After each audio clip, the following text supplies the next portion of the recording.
Now, I don't know much about Discmania's books, and I don't really see behind the scenes of what they sell most of, but if I were to guess what disc they sell the most of, I would guess that it's a combination of the DD3 and the Cloudbreaker, whether it be the new mold or the old Signature series. And I don't really understand why, because honestly, this disc right here, this is the Mind Bender, Simon Lizott's Signature MD1, and I really think that this disc right here should be the best selling disc in their lineup, but I know it's not going to be. So let's talk about it. Now, don't take that the wrong way. Like, this disc is amazing, and that's why I think it should be the best-selling disc in Discmania's lineup. It has like a smaller rim size that's just really nice. It's a lot smaller than the MD3 per se. It's more comfortable in the hand for a lot of people. The MD3's rim is very comfortable, but it's a little deeper and some smaller hands. Like, it's on the edge of me for my hand size in terms of comfort. So I can see a lot of people why they would not really like the rim on the MD3. This one, it's a lot nicer. It is more deep than, say, like an EMAC Truth type disc, but it seems closer to like a Buzzz depth of the rim. It might be a little bit deeper than the Buzzz, but that also might be because it's just more blunt of an edge here on the rim. But it's very comfortable feel. The plastic, honestly, like, I know that a lot of people know now that Trilogy is using kind of like the same machine, same process as, or Discmania is using a lot of the same process and machines as Trilogy. This is straight up lucid metallic metal flake, whatever you want to call it. I had a Felon that's lucid with a lot of metal flake sparkles in it. Let's be honest, these are sparkles. It's fine to throw a sparkle disc. Anyways, but yeah, I have like a blue Felon lucid, has the sparkles in it. This feels identical to my Felon, which is a good thing. It feels great. You know, the Trilogy players, their throwers, they're just like, yeah, Discmania, we all know their plastic's amazing. It's good. So the flight of this though, it's just money. So I have a blue Z Buzzz. It's like a little bit beat up. I got it from a friend, Josh.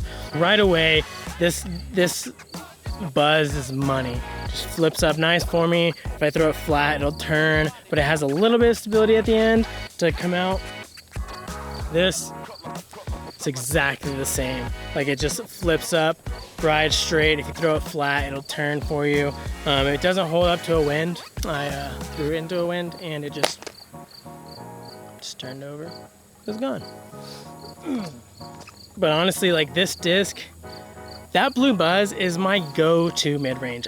If you were to tell me to throw one class of disc, I can't throw anything else, I'd choose mid-ranges, because mid-ranges are my favorite disc to throw. And yes, I have a Red Rock 3 that I throw a lot more too, and I love that disc, but that blue Buzzz is probably my most thrown mid-range in my bag. It's my go-to, because you can do anything with it. And this thing, it's exactly the same in terms of flight, and it's amazing. I love it. And honestly, if I ever lose that blue Buzzz, or even before I lose that blue Buzzz, I might swap these out because it feels really good and it flies clean out of the hand and it flies just like that blue Buzzz.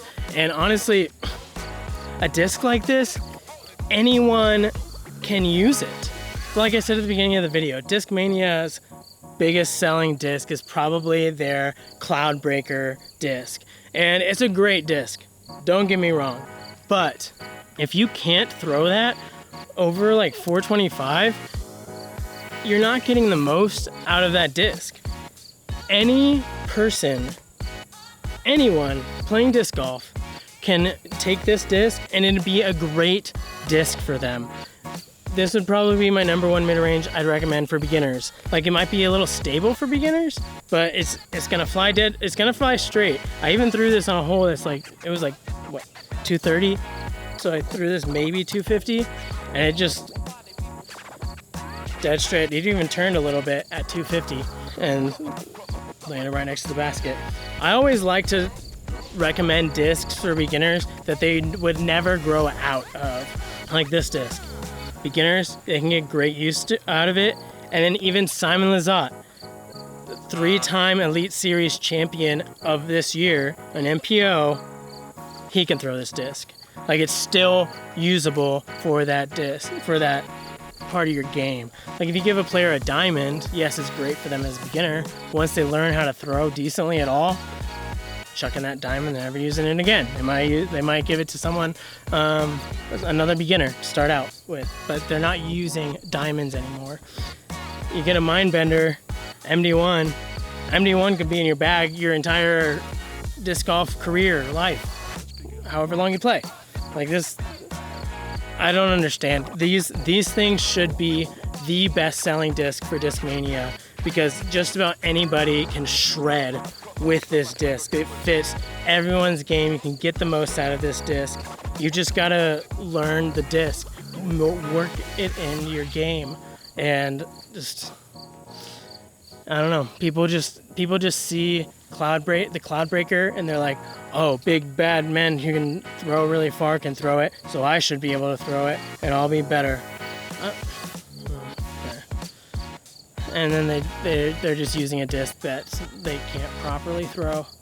And meanwhile, the people who know are taking this disc and shredding courses. Like, Cloudbreaker, you have to be very good at the game in order to throw it. This, if you learn to throw it and throw it well and work it into your game, it will make you a better player. See the difference? It's like, this one makes you a better player, when this one you have to be a better player. So, I don't know. That's my opinion on these things. If you want these, we got these at apollodiscgolf.com. You can buy those today at 10 o'clock a.m. I'll have the link in the description. But these things, they're money. I love them. You should pick one up. Thanks for watching. I'll see you in the next one.